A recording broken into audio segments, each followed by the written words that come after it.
Dear ladies and gentlemen, welcome again to Yoleno. Now, I'd like to start us off with a tweet that NGUNYI posted previously, and it's still in relation to the Uganda-Kenya crisis. And this is what NGUNYI said.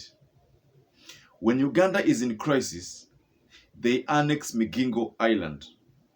They tell us that the island is ours, but the fish and the water around is theirs. When Idi Amin was in crisis, he told us that Naivasha is in Uganda. Now they will take Nairobi in 2 weeks. What is their crisis? Mind games. Dear viewers, welcome back to Yoleno TV. That tweet by NGUNYI is symbolic and it carries a lot of weight with it. It is not something that people should just wish away. I've been talking about this analysis regarding the Uganda and Kenya crisis. The first, I talked about Muhoozi's tweets, and then I talked about Museveni's reaction that was to us like a mockery.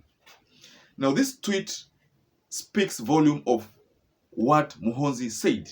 And I said in my previous analysis that Muhoozi could have been sent by his father to deliver a message. And this tweet carries a lot of history with it, and it is confirming that what I alleged in my previous analysis regarding a message that Museveni delivered to the Kenyan people or to the Kenyan authority through Muhoozi is something that was actually factual. Before we delve deep into that tweet analysis, please, if you're a first-time viewer and you've bumped into our channel for the first time, please take a moment and subscribe to it.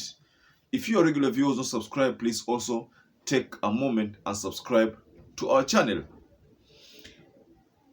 For the better part of the week, the crisis of Uganda and Kenya has taken the internet by shock.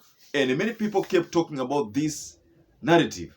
And NGUNYI is talking about a previous crisis, talks about Idi Amin's time when Idi Amin had a problem with Kenya. He made specific reference to Naivasha as being part of Uganda. And back then, he was warned by the then President Jomo Kenyatta that attempt na utaona. And then that threat ceased that way. I mean, Idi Amin did not make true his threat. And then there was a time of Migingo Island. Back then, I think it's the time when Kibaki was in power. Migingo Island was also threatened by the Ugandan Republic. Museveni threatened Kenya through the Migingo Island. That time there was some kind of crisis. And also Museveni said, Maji na samaki ni yao, but the island belongs to Kenya. That time there was a diplomatic row. And this time round, we sensed the SGR, and I talked about this in my previous analysis. The SGR report will cause a crisis should the reversal be 100% actualized. That will cause a very big crisis to the Ugandan authority. Previously, there was a plan by the Kenyan and the Ugandan community or the Ugandan Republic to invest, I think, in a petroleum kind of investment. But then Uganda decided to do that project with the Tanzanian people. Consequently, there have been several other problems with the Ugandan community, Ugandan authority. And that's why many people think that Museveni preferred to work with William Samoei Ruto than even Raila Amolo Odinga. And that is why even in my previous analysis, I talked about Smartmatic involvement as to having been one of the key agendas that Museveni fronted. I talked about it in my previous analysis.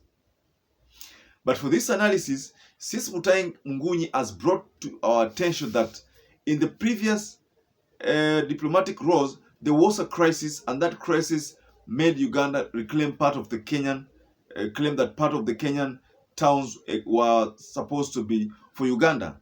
So that means that is a strong message that Uganda to date is still in doubt whether part of those towns that exist in Kenya are truly supposed to be in Kenya. They seem to be having some kind of arrangement that they want to proclaim part of the Kenyan territory.